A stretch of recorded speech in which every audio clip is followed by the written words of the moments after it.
This is part 7 of an 8-part series. Part 1 was about Kenya, part 2, Zambia, part 3, Ghana, part 4, Laos, part 5, Cambodia, part 6, Vietnam, and part 7 is going to be about the Philippines. I was in the Philippines for a total of 1 month, and before I travelled out, we were able to raise, and I say we because I had support from people all around me. Thank you. We were able to raise £933 and 48 pence. Of this money, £109 and 81 pence was spent in the Philippines. Um, in the Philippines, the experience was slightly different. I think that one of the things that happened in the first day was we didn't have the orientation week as we had it in other locations, and orientation week is just a really big waste of time. But we basically had a day where our lady who was going to do the orientation had to go somewhere else. So I got to go to see one of the other volunteer projects that was happening within that area linked to this organization. And I basically went to a special needs center for male adults.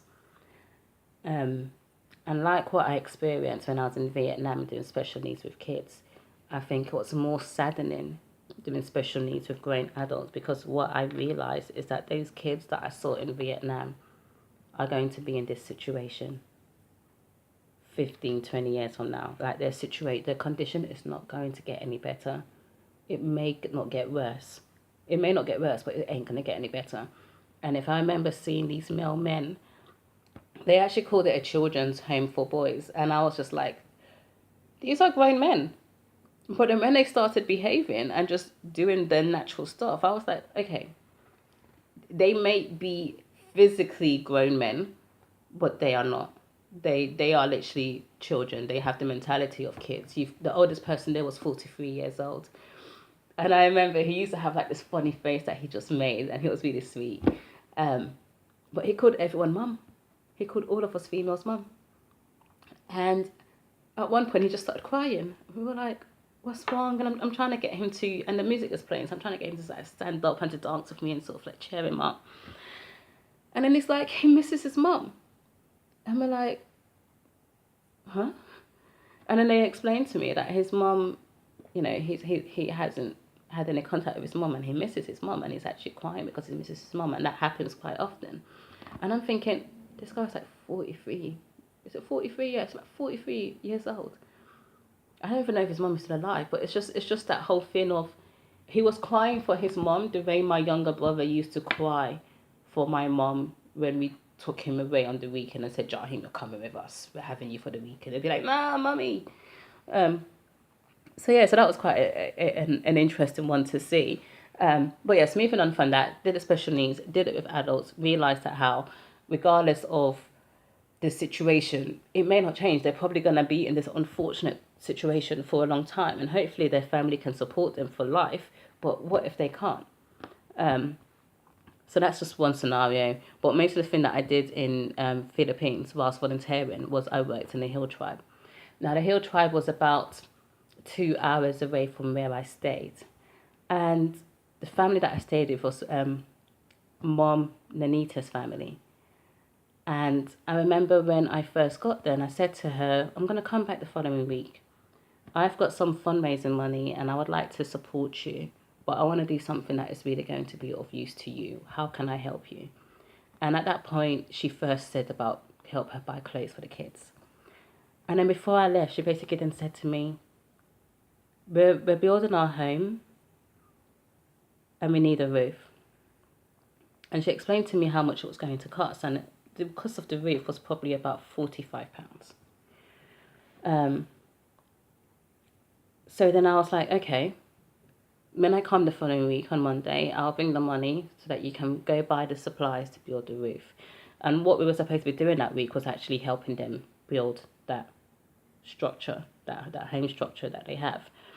And it just happened to be that where we were staying with them just wasn't actually their home, and they were actually just fortunate enough that the volunteer organisation had a connection that was able to house them in that location because he didn't live there.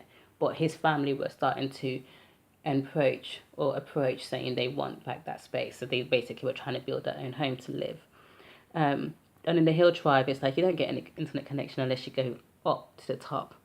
But it's a plantation area, so I did get to experience what it's like to basically to harvest cocoa. And it's not easy because everything is on a slope, and cutting it and everything else is fine, but it's dealing with like the caterpillars and the centipedes and the ants and the flies. That is really difficult. And then sliding, and I'm so rubbish with slopes. Like I don't do skiing. I wish I could, but I'm scared of slopes, downward slopes especially. So anyway, that was all part of the experience. And I remember there was a time when I sat down with her, and after she left, I started to cry because she was basically saying to me that her kids were beginning to like question, not necessarily faith, but the whole aspect of it. Because like Mum Nenita is a pastor, so they're beginning to question faith, and they're just like, Mum, how are we going to get the money to complete this roof, to complete our home? And she was like, don't worry, we'll find a way, we'll find a way. And then here I come, and I'm like, I want to help you guys. How can I help you? And I'm able to give them the money to build a home, to build their roof. And to me, it's like only £45, and I don't think too much of it. But to them, it's like, hold on. Every time we now look up at our roof, we're going to think of you. When we're lying in that house and we look up, we're going to think of you. And we're really thankful for the blessing that you've given to us. And at that point, it made me realise all of the things that I've been doing whilst I've been travelling, and how rewarding it has been to actually bless these people in whatever way I could. And sometimes it's just by showing love and compassion, and sometimes it's by giving that financial aid that they're lacking. But what I learned was, before I travelled, I always had it in my mind that what kind of contribution can I really make when I'm going to each location for 2 to 3 weeks? And I didn't feel like I could make a difference. But there were certain moments with each place that I travelled to where I felt like I was making a difference. Like I remember in Zambia when I was leaving, and the grandpa that I became so close to, that I used to read the Bible to, said to me, he's going to miss me. And I was like, you know, and I'm like, there'll be other volunteers, there'll be other people. And he's like, yeah, but there won't be you. And that made me think, like, hold on, there must be something that I'm doing here that makes him turn around and say to me, we've seen so many volunteers, but they won't be you. And I'm going to miss you. And I literally was like close to tears. Like even now, as I relay the information, even with the Mum Nenita stuff, I'm close to tears, but I'm on camera, so you're not going to see any tears. So I helped Mum Nenita with that. And then when I went back to, when I completed the volunteering program, I went back to the main home that we stayed at in the Philippines, in Davao. And, you know, I went out to the bookstore and I bought, and it's amazing how much you can buy with very little money. Like I think I bought like 16 to 20 books. And it probably only cost me about £40. And I basically thought, you know what? These kids, not like the kids that lived in the hill tribe, not all of them were able to go to school, but some of them were just gifted and smart and keen to learn. And I just wanted to sort of set up like a mini library system where they could go to Mum Nenita's house, tell her what book they wanted to borrow, go off, read it, bring it back, and then bring another book. And I really hope that the other volunteers that go to see her are able to sort of add to that book collection and sort of build a little book system where they can sort of just learn. And what you would probably, if you haven't figured it out so far, I'm passionate about learning. I work in healthcare communication. It's all about learning.